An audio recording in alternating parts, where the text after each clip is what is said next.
Hermanos, hoy no es un domingo cualquiera. Recordemos que hoy estamos celebrando un año de fidelidad de Dios sobre esta iglesia. Y cuando digo esta palabra, hermanos, no es una frase de cajón, lo digo porque es una realidad. Y debemos reconocer que el Señor ha obrado y debemos reconocerlo con temor y con gratitud. Y siendo honestos, hace un año ninguno de nosotros podía garantizar que esta obra iba a permanecer, pero aunque había expectativas, había ánimo, seguramente muchos corazones también aquí tenían temor de lo que pudiera pasar con esta obra. Pero sin embargo, hermanos, estamos aquí hoy después de un año, no por nuestra capacidad, no por nuestra organización, no por nuestra sabiduría, sino porque Dios ha sostenido su pueblo. Dios ha sido fiel. Pero hay un peligro sutil que surge cuando se cumplen aniversarios, cuando el tiempo va pasando. Y es que es muy fácil llegar a un día como hoy y empezar a medir la gracia que Dios ha derramado sobre la iglesia a través de criterios humanos. Y empezamos a mirar las sillas, empezamos a hacer cuentas, empezamos a preguntarnos si hemos crecido o no después de un año. Pero hermanos, esa no es la forma en que el cielo mide las cosas. La pregunta que hoy debe escudriñar nuestra conciencia no es si nosotros hemos crecido, sino si nosotros estamos siendo fieles. La pregunta es, ¿estamos siendo la iglesia que Dios quiere que nosotros seamos? Y para responder a eso, hermanos, nosotros no debemos buscar otras tendencias o la tendencia del momento en iglesias o modelos humanos, sino que para poder responder si realmente somos la iglesia que el Señor quiere, lo que debemos hacer es volver a la palabra de Dios. Y vamos a abrir nuestra Biblia en Hechos 2. Hoy vamos a predicar acerca de el texto que va del versículo 42 al 47. Vamos a darle un poco de contexto, pero hermanos, aquí quiero que veamos algo y es asombroso.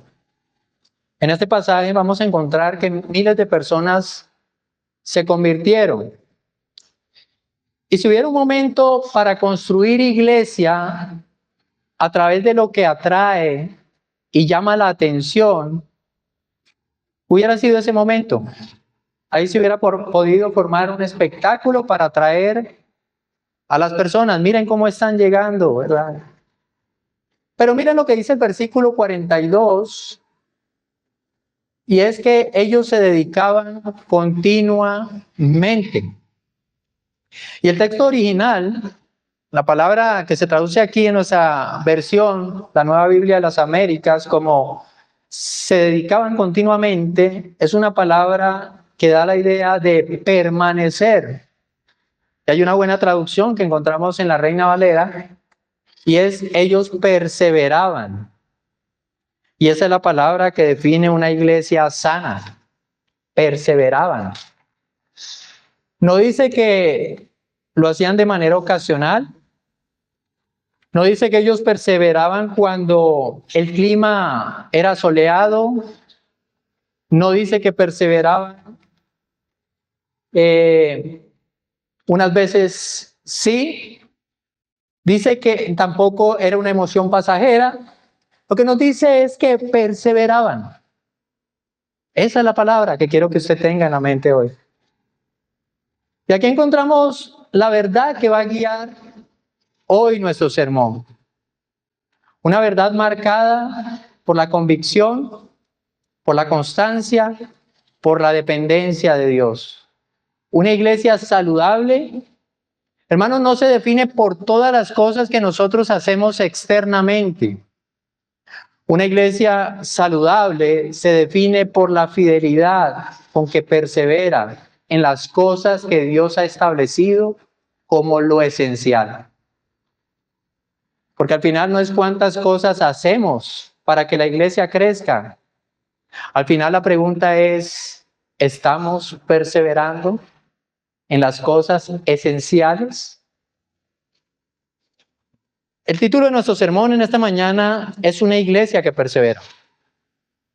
Y los puntos son 5. Voy a enfocarme en el versículo 42 para los primeros 4 puntos. Y vamos a tocar el versículo 47, la segunda parte, para nuestro último punto. El primer punto, una iglesia centrada en la palabra, versículo 42. Segundo punto, una iglesia centrada en la comunión, versículo 42. Una iglesia centrada en Cristo, versículo 42, punto 3. Punto 4, una iglesia centrada en la oración, versículo 42. Y punto 5, una iglesia donde Dios obra, versículo 47, segunda parte. Vamos a leer el pasaje, después estaremos orando y continuaremos con nuestro primer punto. Vamos a orar. Bueno, primero leamos el pasaje. Vamos a leer desde el versículo 40 hasta el versículo 47. Dice, y Pedro, con muchas, Hechos 2, ¿no? ¿Estamos todos ahí? Ok. Y Pedro, con muchas otras palabras, testificaba solemnemente y les exhortaba diciendo, sean salvos de esta perversa generación. Entonces los que habían recibido su palabra fueron bautizados y se añadieron aquel día como 3,000 almas. Y se dedicaban continuamente a las enseñanzas de los apóstoles, a la comunión, al partimiento del pan y a la oración. Sobrevino temor a toda persona y muchos prodigios y señales se hacían por los apóstoles. Todos los que habían creído estaban juntos y tenían todas las cosas en común. Vendían todas sus propiedades y sus bienes y los compartían con todos, según la necesidad de cada uno. Día tras día continuaban unánimes en el templo y partiendo el pan en los hogares, comían juntos con alegría y sencillez de corazón, alabando a Dios y hallando favor con todo el pueblo. Y el Señor añadía cada día al número de ellos los que iban siendo salvos. Amén. Vamos a orar. Señor del cielo, te damos gracias por tu santa palabra. Oramos para que, Señor, tú permitas que nuestros corazones la reciban, la atesoren, porque es un privilegio poder escucharla. Señor, tú conoces nuestra debilidad y por eso rogamos que tú enfoques nuestra mente, nuestra conciencia y nuestro corazón, de manera que nada nos distraiga, Señor. Ruego también por mi vida, tú conoces mi debilidad. Y oro, Señor, para que yo pueda exponer tu palabra de una manera adecuada, de una manera precisa, de una manera en que tu nombre sea glorificado. Yo te lo ruego, Señor, en Cristo Jesús. Amén. Bueno, vamos con nuestro primer punto. Una iglesia centrada en la palabra, versículo 42. Y quiero que leamos el inicio y dice, y se dedicaban continuamente a la enseñanza de los apóstoles. Hermanos, la iglesia primitiva entendía algo que nosotros debemos recordar constantemente. Sin la verdad de Dios en el centro, nosotros no somos una iglesia. Podemos reunirnos, podemos cantar, podemos compartir espacios, podemos ser organizados, pero si la palabra de Dios no es la que gobierna lo que nosotros somos, lo que hacemos como iglesia, entonces nosotros simplemente somos un grupo de personas que se reúnen. Podríamos llamarlo un club social. Y ellos no se congregaban para entretenerse, hermanos. Esta iglesia no escuchaba charlas motivacionales que le hicieran sentir como campeones por un momento. No, ellos se reunían para algo más profundo. Ellos se reunían para ponerse bajo la autoridad de la enseñanza de Cristo. Y esa enseñanza no era una enseñanza liviana. Era una enseñanza que traía consuelo, claro. Pero también era una enseñanza que confrontaba, una enseñanza que corregía, era una enseñanza que exigía rendición. No era una palabra que se acomodaba a sus vidas. Era una palabra ante la cual ellos rendían sus vidas. Y si esta iglesia, hermano, Pacto de Gracia, va a celebrar muchos más años, que no sea por el carisma de sus líderes, que no sea por lo atractivo de las actividades que podamos llevar a cabo, que esta iglesia celebre muchos más años, pero porque la palabra de Dios es nuestra máxima autoridad. Por eso la pregunta no es solo si nosotros escuchamos la palabra. La pregunta es si realmente estamos siendo formados por la palabra. Porque es posible, hermano, tener una Biblia abierta y aún así no estar sometidos a la palabra de Dios. Es posible que escuchemos la predicación cada domingo y que la palabra de Dios no esté gobernando nuestras decisiones diarias. Una iglesia es verdaderamente bíblica, hermanos, cuando la Escritura es quien define la vida de la iglesia. Cuando es la Escritura la que define lo que cree la iglesia. Cuando define cómo vive, cómo ama, cómo toma decisiones. Ahora, si nosotros llevamos esto a lo personal, yo te quiero preguntar, amado hermano, ¿cuál es tu relación con la palabra de Dios a manera personal? Y yo no hablo de la relación que aparentas, yo no hablo de la relación que otros piensan que tú tienes con la palabra de Dios. Yo hablo de tu verdadera relación con la palabra de Dios. Y no se trata de si tú traes la Biblia el domingo, sino de si tu vida está siendo moldeada por la Biblia que traes el domingo. ¿Tú lees para cumplir? ¿O cuando lees la Biblia, lees para encontrarte con Dios? ¿Te sometes a lo que dice la Biblia en su totalidad? ¿O te sometes solamente a los pasajes que te gustan? El punto, mi amado hermano, es que no es lo mismo oír la palabra de Dios que vivir bajo la autoridad de la palabra de Dios. ¿Es posible estar en una iglesia bíblica y aún así tener un corazón endurecido, sin arrepentimiento real, sin cambios evidentes, sin crecimiento espiritual?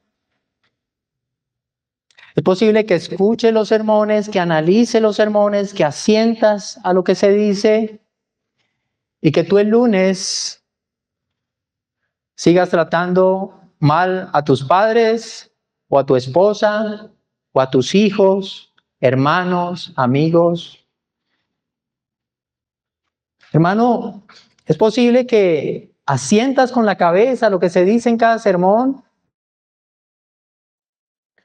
y continúes con negocios torcidos, o que sigas esclavo de un pecado oculto. Si escuchas la verdad de Dios y tu vida no está siendo transformada, entonces no estás perseverando en la doctrina de Cristo. Y algo no está bien entonces. Porque es la palabra de Dios las que transforman. Cuando la palabra de Dios entra en nuestro corazón, hermano, cuando realmente entra en nuestro corazón, quebranta el orgullo, expone el pecado, nos conduce al arrepentimiento. ¿Y qué hace la palabra de Dios? ¿Qué más hace? Nos transforma, nos forma más a la imagen de Cristo. Hermano, la transformación es la obra de Dios a través de su palabra en un corazón que se ha rendido a Él. Entonces, ¿qué hacemos con todo esto? ¿Qué hacemos con esto que acabamos de escuchar? Bueno, hermano, decide exponerte a la palabra de Dios regularmente. No solamente los domingos, no ocasionalmente, no cuando tengas tiempo. Haz de la Escritura tu prioridad. La prioridad de alguien que necesita encontrarse con Dios a diario, no a veces. Necesitamos de Dios en cada respiro que producimos. Sométete a lo que dice la palabra. No solamente la leas. Sométete a ella. Cuando la palabra confronte tu vida, no te justifiques. Hermano, rinde tu corazón a lo que dice la palabra. Sé obediente. Y busca profundidad, no superficialidad. No te conformes con saber versículos. Anhela ser transformado por esos versículos. Hermanos, si nosotros queremos ser una iglesia saludable, nosotros no necesitamos más creatividad. Nosotros no necesitamos más actividades. Lo que necesitamos es hombres y mujeres rendidos a la palabra de Dios, a la Biblia. Una iglesia bíblica o una iglesia será tan fuerte como lo sea la relación que sus miembros tienen con la palabra de Dios. Hermanos, y cuando la palabra de Dios realmente ocupa el lugar que debe ocupar en una iglesia, no produce individuos aislados, produce un pueblo que empieza a vivir de una manera completamente distinta a como vive el mundo. Y eso nos lleva a nuestro segundo punto, la comunión. Punto 2, una iglesia centrada en la comunión. Versículo 42. Vemos que el texto continúa. Ellos se dedicaban continuamente a la comunión. Y vale la pena detenernos aquí, porque fácilmente nosotros podemos reducir la palabra comunión a algo muy superficial y por lo general lo hacemos. Hoy muchos piensan en comunión como un momento agradable, ¿verdad? Y pensamos en un café después del servicio, pensamos en una conversación interesante, pensamos en un momento chévere que pasamos entre hermanos y a eso reducimos la comunión. Pero la palabra que usa el texto griego, el original, es una palabra mucho más profunda y yo sé que muchos la conocen. La palabra que está allí en el original es koinonía. Y esa palabra no habla simplemente de compartir un momento. Habla de compartir la vida. La vida. Habla de participación en una vida común. Habla de vidas entrelazadas. Habla de comunidad real. Y más adelante el pasaje lo deja claro en nuestro texto. Dice en el versículo 44, todos los que habían creído estaban juntos y tenían todas las cosas en común. No era simplemente un espacio al que asistían, no era simplemente un lugar en donde se reunían, lo que tenían en común, era un pueblo al que pertenecían. Ellos sabían que eran parte de un pueblo.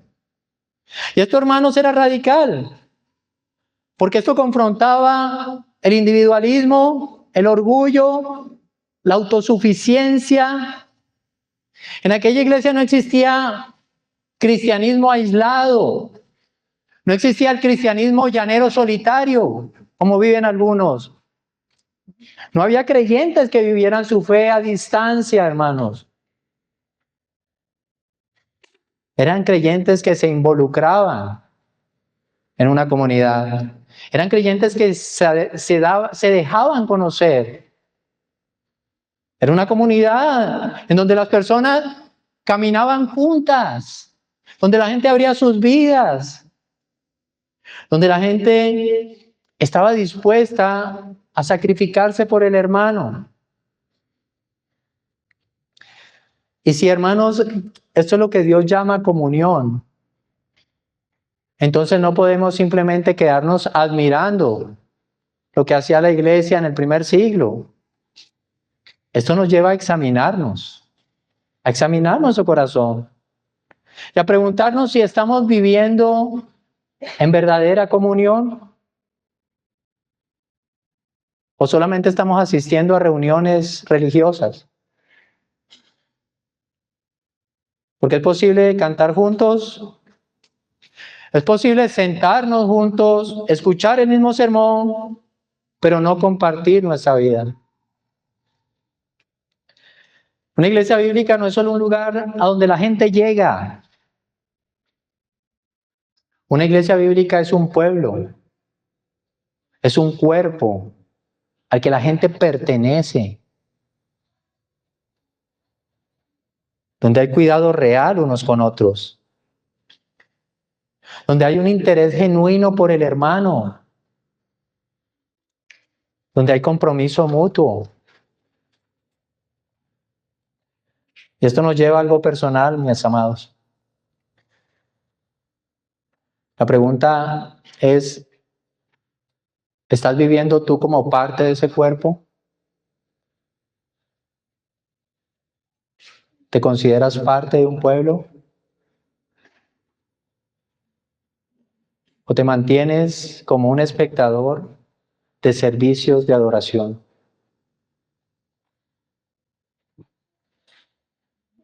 ¿Alguien en esta iglesia te conoce? ¿Realmente te conoce? No que te haya visto y te salude, ¿te conoce? ¿Sabe cómo estás espiritualmente?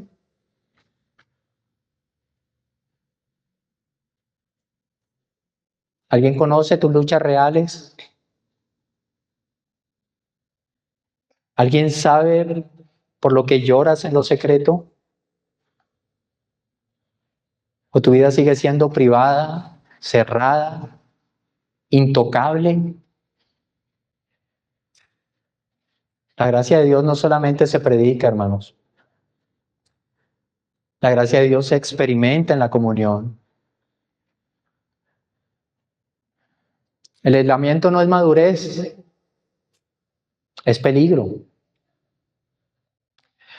Un creyente que lleva tiempo en la iglesia y nadie lo conoce, muchas veces no es porque la iglesia no quiera conocerlo, es porque no se deja conocer. Llegan, escuchan, se van, mantienen una vida distante, pero esto no es el cristianismo del Nuevo Testamento, hermanos. El cristianismo cómodo es eso, pero no el cristianismo bíblico. Un creyente aislado es un creyente vulnerable, vulnerable. Está más expuesto al pecado, es más débil espiritualmente, está más expuesto a enfriarse en su relación con Dios. Dios no diseñó la vida cristiana para que nosotros la vivamos en soledad. Dios no nos salvó solamente para Él. Él nos salvó para que hiciéramos parte de su pueblo. Y siendo honestos, hermano, la falta de comunión Muchas veces no es por falta de tiempo, es orgullo. Es orgullo. Porque abrir nuestra vida, ¿qué implica? Reconocer nuestra debilidad. Admitir que tenemos necesidad. Y eso es incómodo para nuestro corazón. Muchas veces preferimos proyectar que todo está bien. No admitimos que necesitamos ayuda. Y esa actitud, hermano, destruye la verdadera comunión. No basta con decir, sí, tiene razón el pastor, necesito comunión. No basta con eso, tienes que hacer algo. Lo primero es déjate conocer.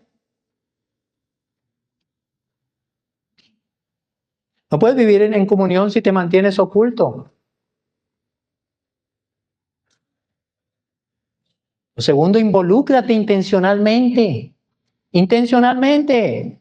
No esperes que otros tomen la iniciativa, no esperes que otros te busquen, da pasos concretos. Acércate, pregunta, invita, sirve y camina con transparencia. Busca hermanos con los que puedas hablar con la verdad, sin apariencia, sin máscara. La comunión bíblica no es natural para nuestro corazón, pero es el medio que Dios usa para transformarnos. Es el medio que Dios usa para santificarnos. La Escritura está llena de unos a otros, amarnos unos a otros, exhortarnos unos a otros. ¿Cómo puedes llevar a cabo todo esto si no es en medio del pueblo, en medio de la comunión? Es allí donde somos animados. Es en la comunión donde somos corregidos. Es en la comunión donde somos sostenidos. Y es en la comunión en donde por la gracia de Dios nosotros somos transformados. Hermano, y cuando una iglesia vive así, cuando la palabra de Dios es el centro, cuando la comunión que vive esa iglesia es real, entonces esto nos lleva a algo inevitable, que Cristo ocupa el primer lugar. Y este es nuestro tercer punto, una iglesia centrada en Cristo. Versículo 42, todavía estamos en el mismo versículo. Se dedicaban continuamente ¿a qué? Al partimiento del pan. ¿Verdad? ¿Estamos en el pasaje? Versículo añade al partimiento del pan. Y esto no se refiere a un simple acto religioso. No se refiere a una costumbre que ellos tenían repetida por tradición. Aquí está hablando de algo fundamental, hermanos. Está hablando de la cena del Señor. Era un recordatorio constante, visible, tangible, de una realidad. ¿Cuál es la realidad? Cristo es el centro de todo. Cada vez que ellos partían el pan, recordaban su cuerpo entregado, recordaban la sangre derramada, recordaban el sacrificio de la cruz. ¿No era algo superficial? ¿No era algo secundario? Lo que ellos hacían era el corazón mismo de su fe. Hermano, una iglesia no nace de una idea humana. Una iglesia nace de la cruz.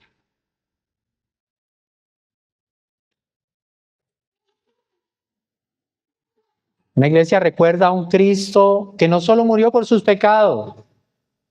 Una iglesia está consciente de que ese Cristo que murió vive, reina y gobierna su iglesia. Y cada vez que ellos participaban del pan, era como si estuvieran proclamando sin palabras: nuestra vida no gira alrededor de nosotros, nuestra vida gira alrededor de Cristo, del Salvador. Y si esto es cierto, hermanos, que lo es, entonces no estamos hablando de una simple doctrina aquí. Estamos hablando de la realidad que debe gobernar toda nuestra vida. Y aquí hay un peligro inmenso para la iglesia. Y es que nos convirtamos en una iglesia que está tan ocupada haciendo cosas para Cristo que se olvida de la persona de Cristo.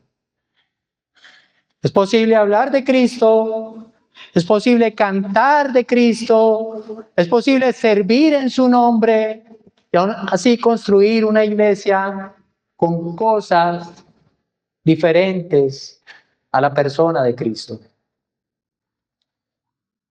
Podemos hacer todo por Cristo, pero quizás hay cosas que gobiernan la iglesia en lugar de Cristo. Una iglesia no es cristocéntrica simplemente porque menciona a Cristo. Una iglesia es cristocéntrica cuando todas las cosas que hace giran alrededor del señorío de Cristo. Nuestras decisiones, nuestras prioridades, nuestra manera de vivir deben estar rendidas a su señorío. Pero quiero que llevemos esto al corazón. ¿Qué es lo que realmente está ocupando el centro de tu vida? Y quiero que examines tu corazón mirando tu vida práctica.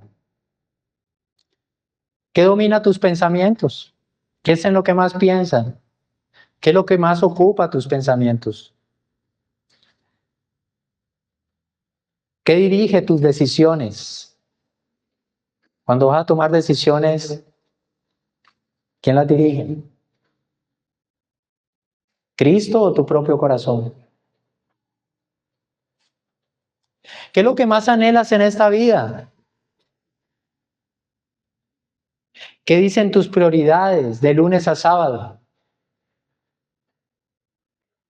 ¿Qué dice la manera en que tú usas tu tiempo, tus recursos? Todo esto, hermano, habla de tu prioridad, de quién es el centro de tu vida. Porque al final, lo que ocupa tu vida revela lo que gobierna tu corazón.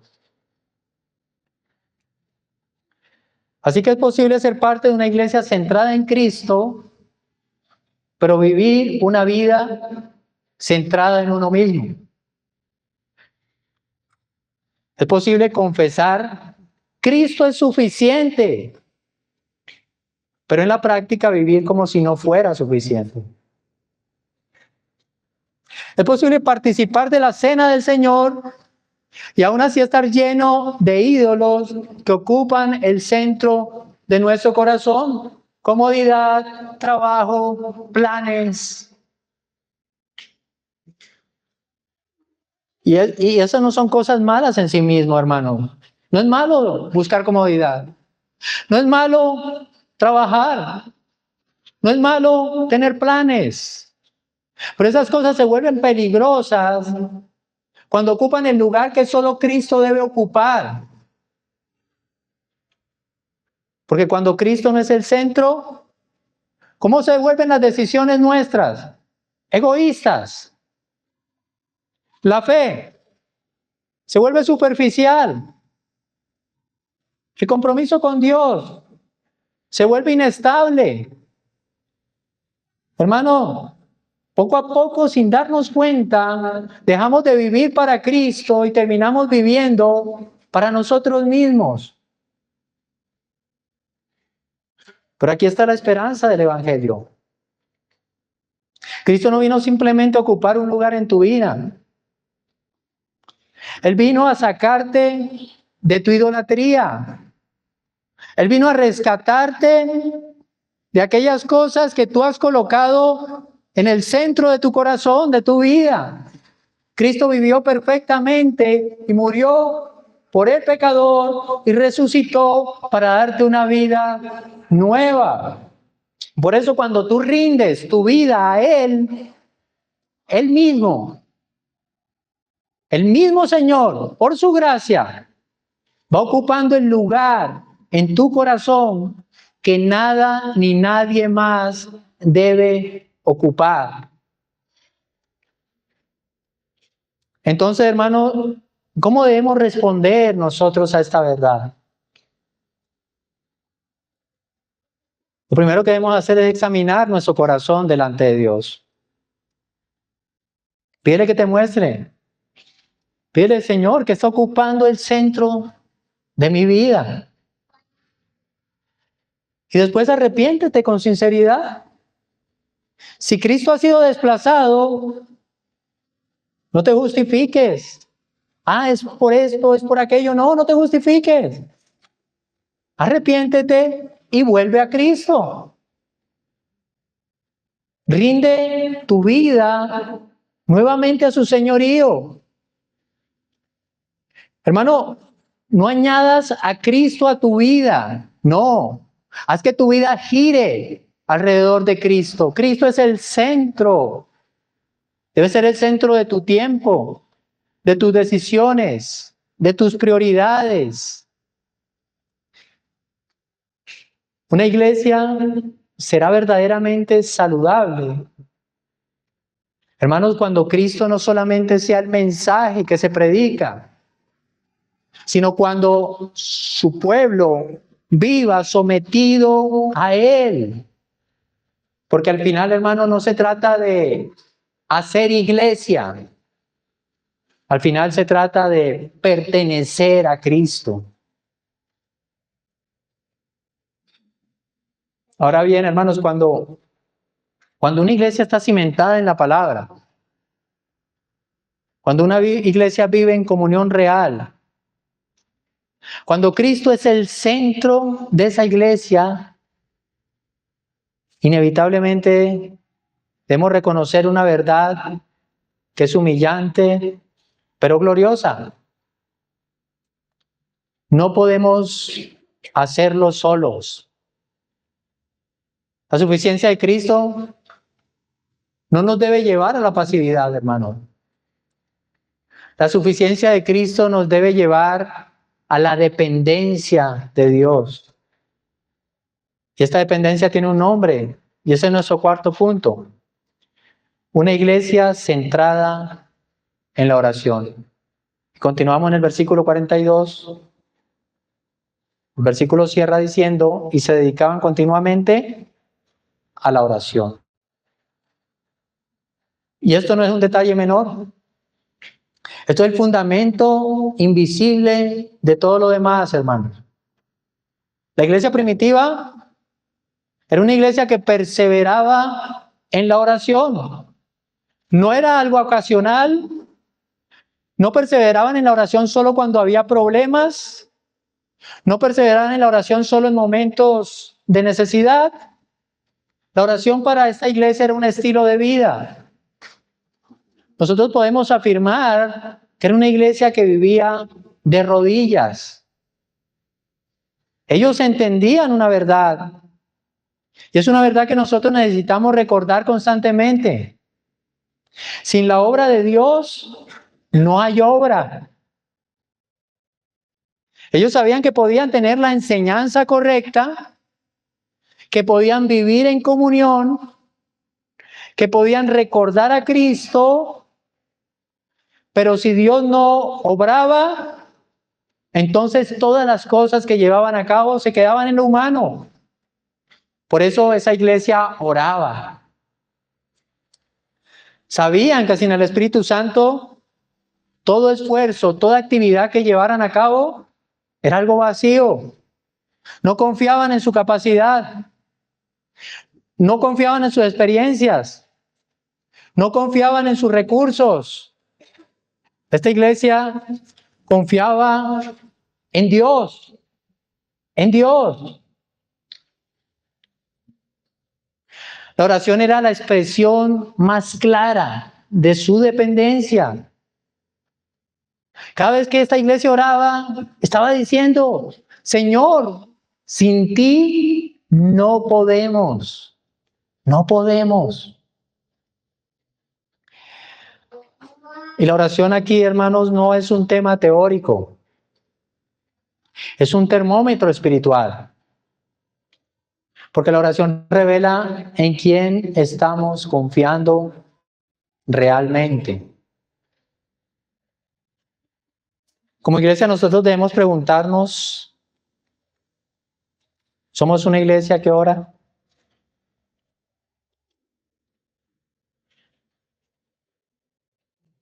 ¿O somos simplemente una iglesia que hace cosas? ¿Es posible tener buena enseñanza? ¿Es posible tener comunión? ¿Tener muchas actividades? Y aún así no ser una iglesia dependiente de Dios. Una iglesia puede verse fuerte por fuera, pero ser una iglesia débil por dentro si la oración no ocupa el primer lugar.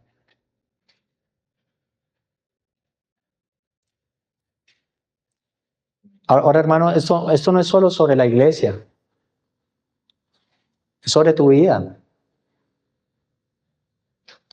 Y yo quiero preguntarte, ¿qué lugar ocupa la oración en tu vida?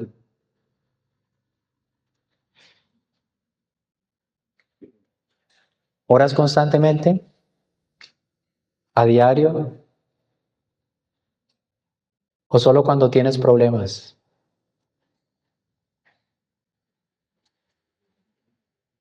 ¿Buscas a Dios a diario en la intimidad? ¿O solo reaccionas cuando las cosas se complican en tu vida?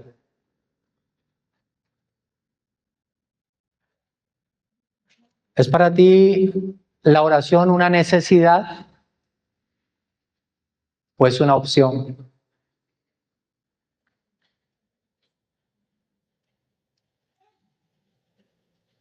Le he hecho muchas veces esta pregunta y es ¿cuántas veces has orado por lo menos 30 minutos? ¿Cuándo fue la última vez que lo hiciste? O al menos 10 minutos.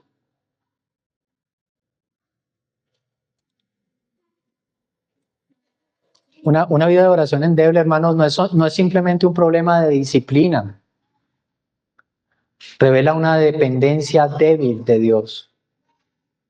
Y muchas veces nosotros no oramos porque en el fondo creemos que podemos manejar nuestra vida nosotros mismos. Y eso es orgulloso, hermanos. Porque eso es confiar en nuestra capacidad, en nuestra experiencia, en nuestros recursos. Y esto es serio. Podemos estar asistiendo a la iglesia, sirviendo en la iglesia y aún así estar viviendo una vida funcionalmente independiente de Dios. Y eso es peligroso, porque Dios no obra en nuestra autosuficiencia. Dios obra en nuestra dependencia de Él. Pero hay esperanza. Hermano, la oración no es un peso que Dios quiso añadir a tu vida. Es un medio que Él te ha dado como un regalo para sostenerte. No debes ver la oración como una carga, es un privilegio. Te puedes acercar al Rey de la Gloria para alcanzar oportuno socorro. Es el lugar donde el creyente encuentra la gracia que necesita. ¿Cuántas veces necesitamos gracia? Siempre. A diario. Entonces, ¿qué debes hacer? Reconoce tu necesidad real de Dios, pero reconócela con convicción diaria. Hoy necesito a Dios, mañana necesito a Dios, pasado necesito a Dios. Establece tiempos intencionales de oración, no esperes a sentir la necesidad de orar. Acércate a Él con constancia. Camina en oración con otros. No te conformes con orar solo, debes tener tu tiempo de oración, tu intimidad con el Señor, tu lugar secreto, pero también camina con otros, busca compañeros de oración. Que uno sostenga al otro. Hermanos, si queremos ver a Dios obrar, necesitamos ser un pueblo que ore. Porque al final, una iglesia que ora poco es una iglesia que depende poco. Y cuando una iglesia persevera en la palabra, en la comunión, Cristo es el centro y persevera en la oración, entonces va a ocurrir algo hermoso, hermano. Dios se va a glorificar en medio de su pueblo. Y ese es nuestro quinto punto, una iglesia donde Dios obra. Quiero que vayamos al versículo 47, la segunda parte. Pero, hermanos, antes quiero que hagamos una pregunta. Y es que cuando una iglesia persevera en lo esencial, cuando la palabra ocupa su lugar, cuando la comunión es real, cuando Cristo es el Señor, y cuando la iglesia depende de Dios en oración, ¿qué pasa? Aquí el texto nos dice que esta iglesia tenía temor de Dios, que esta iglesia tenía poder, que esta iglesia tenía gozo. Pero la declaración con la que termina el pasaje cambia completamente nuestra perspectiva. Dice, el Señor añadía cada día al número de ellos los que iban siendo salvos. Y quiero que nos detengamos aquí por un momento. Porque el texto dice, el Señor añadía. No dice que los apóstoles añadían. No dice que la iglesia añadía. Dice, el Señor añadía. Y eso lo cambia todo. Nos recuerda que el crecimiento de la iglesia no está en nuestras manos. A nosotros, hermanos, no nos corresponde producir resultados. Nos corresponde ser fieles. Ser fieles. Aquí no vemos discípulos obsesionados con crecer. Aquí vemos discípulos que estaban obsesionados, pero con el compromiso, con perseverar. Y mientras ellos cuidaban de lo que Dios les había mandado hacer, Dios se encargaba de hacer lo que solo Dios puede hacer. Añadir a la iglesia. Ellos perseveraban y Dios añadía. Nosotros plantamos, nosotros regamos, Dios es quien da el crecimiento. Hermanos, la iglesia primitiva no estaba centrada en las estrategias de crecimiento, no estaba centrada en métodos humanos. La iglesia primitiva estaba centrada en la fidelidad, perseverancia. Y mientras ellos eran fieles en lo íntimo, en su intimidad, Dios obraba en lo público. Y eso tiene implicaciones para nuestra vida. Porque muchos, sin darnos cuenta, nos cargamos, ponemos pesos que Dios nunca nos puso o quiere que llevemos. Es fácil, especialmente en momentos como estos donde se cumplen aniversarios, empezar a medir todo con números. Empezamos a contar cuántos somos hoy, después de un año, cuánto hemos crecido. Y sin darnos cuenta, empezamos a evaluar la obra de Dios con criterios humanos. Pero este texto nos corrige, porque el texto dice, el Señor es quien añade, no nosotros. Y eso es profundamente liberador, hermano. Porque nuestra medida de éxito no es cuánta gente entra por esa puerta, sino cuánta fidelidad hay en este pueblo. Y eso nos guarda de algunos peligros.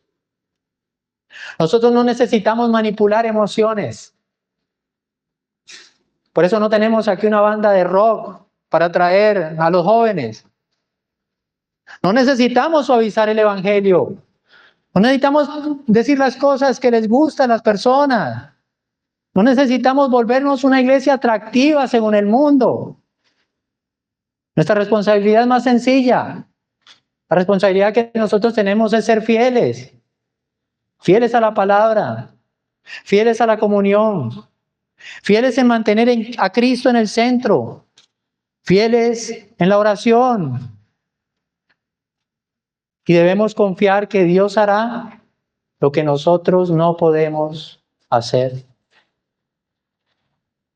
Pero hermano, tal vez eres de los que piensan, debería haber más fruto, ¿por qué la iglesia no crece más rápido?